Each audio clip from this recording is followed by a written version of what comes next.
मथुरा और वृंदावन हमारे श्री कृष्ण भगवान के वो स्थान हैं जहाँ पर भगवान ने कई चमत्कार किए हैं और आज भी यहाँ भगवान श्री कृष्ण और राधा रानी के गुणगान गाए जाते हैं। यहाँ पर भगवान श्री कृष्ण के जन्म से लेकर बाल लीलाओं से जुड़े कई ऐसे स्थान हैं जहाँ के चमत्कारों को देखकर लोग आज भी हैरान रह जाते हैं। नमस्कार दोस्तों, आप सभी का एक बार फिर से स्वागत है हमारे YouTube channel tour guide with Negi ji में।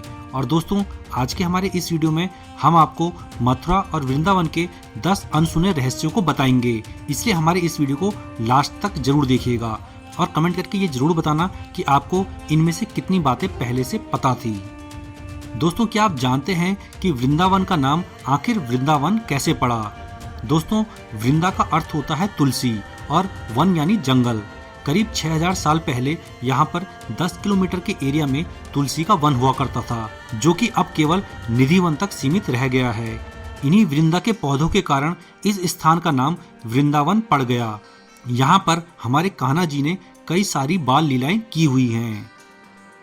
दोस्तों, वृंदावन भगवान श्री कृष्ण की भूमि है। यहाँ पर भगवान श्री कृष्ण ने कई लीलाएं की हैं, लेकिन दोस्तों वृंदावन में आज भी एक ऐसा स्थान है जहाँ पर भगवान श्री कृष्ण रोज आते हैं। इस स्थान का नाम है निधिवन।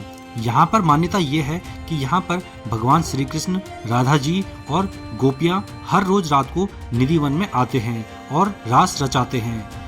निधिवन के रंग महल में उनके लिए रोज माखन मिश्री रखी जाती है, लेकिन रात के समय किसी का भी निधिवन में जाना मना है। दोस्तों, अगर आप वृंदावन के बांके बिहारी मंदिर गए होंगे तो आपने बांके बिहारी जी की मनमोहक मूर्ति को जरूर देखा होगा। ये मूर्ति जितनी सुंदर है उतनी ही रहस्यमय भी। कहते हैं कि बांके बिहारी जी की मूर्ति किसी शिल्पकार ने नहीं बनाई है, बल्कि ये मूर्ति स्वयं प्रकट हुई है। श्री कृष्ण के एक परम भक्त हुआ करते थे श्री हरिदास जी।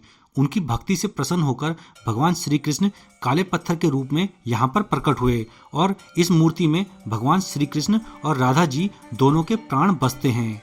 इसलिए यहाँ पर उनके दर्शन करने से लगता है मानो श्री कृष्ण और राधा जी के दर्शन एक साथ हो गए हों।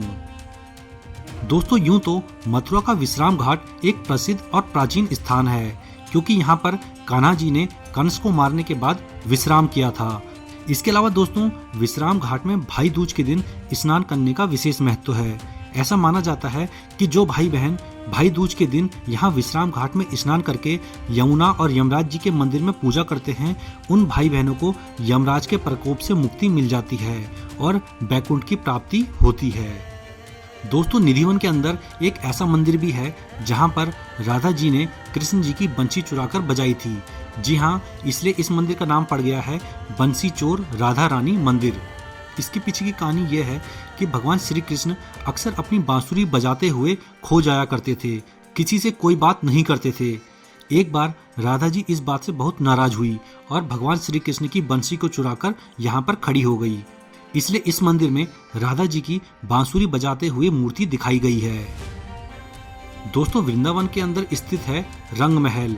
इस जगह के बारे में पुजारियों का कहना है कि यहाँ पर रोज रात को भगवान श्री कृष्ण आते हैं, इसलिए यहाँ पर उनके लिए माखन मिश्री रखी जाती है और बिस्तर भी लगाया जाता है।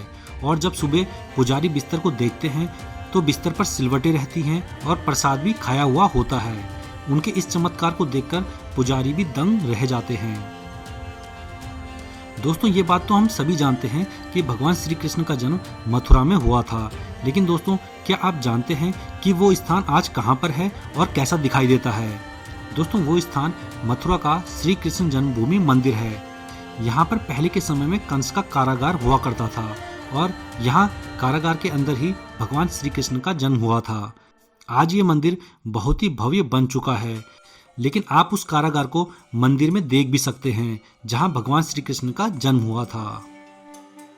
दोस्तों, भगवान श्री कृष्ण और राधा जी की लीलाओं के बारे में तो हम सब ने सुना ही होता है, लेकिन बहुत ही कम लोग इस बात को जानते हैं कि भगवान श्री कृष्ण और राधा जी का विवाह भी हुआ था।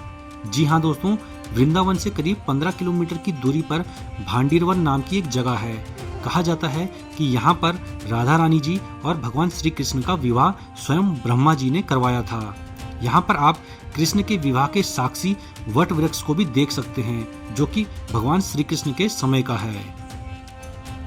दोस्तों, क्या आप जानते हैं कि वृंदावन में स्वयं भगवान शिव गोपी का भेष बनाकर भगवान श्री कृष्ण से मिलने के लिए आए थे। दोस्तों, कहा जाता है कि भगवान श्री कृष्ण के रूप को देखकर गोपियां हमेशा उन पर मोहित रहती थी। ये देखकर भगवान शिव का मन हुआ कि वो भी वृंदावन जाकर भगवान श्री कृष्ण के सुंदर रूप को देखे। जब भगवान शिव यहाँ पर आए तो गोपियों ने उन्हें ये कहकर लौटा दिया कि इस रास लीला में केवल गोपियां ही भाग ले सकती हैं। तब महादेव ने गोपी का रूप धारण कर रास लीला में भाग लिया।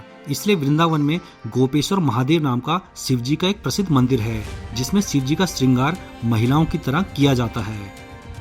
दोस्तों, हमारे देश में होली बड़ी ही धूमधाम से खेली जाती है, लेकिन क्या आप जानते हैं कि पूरे भारत में सबसे ज्यादा प्रसिद्ध होली कहाँ की है? वो है ब्रज की होली।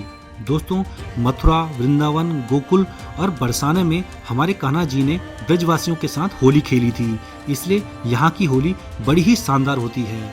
यहाँ पूरा 1 महीना होली चलती है। कहीं रंग से होली खेली जाती है तो कहीं फूलों से और कहीं डंडों से लठमार होली भी खेली जाती है। बरसाना और नंदगांव की होली को देखने देश विदेश से लोग आते हैं।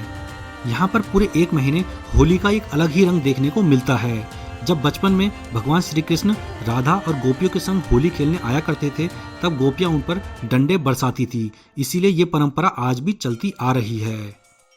तो दोस्तों, आप लोगों को हमारा वीडियो कैसा लगा हमें कमेंट करके जरूर बताना। हमारा वीडियो आप लोगों को अगर अच्छा लगा हो तो हमारे इस वीडियो को लाइक करके हमारे चैनल को सब्सक्राइब भी कर लीजिए, क्योंकि हम आपके लिए इस तरह के वीडियो लाते रहते हैं। दोस्तों, वीडियो में लास्ट तक बने रहने के लिए धन्यवाद। राधे राधे।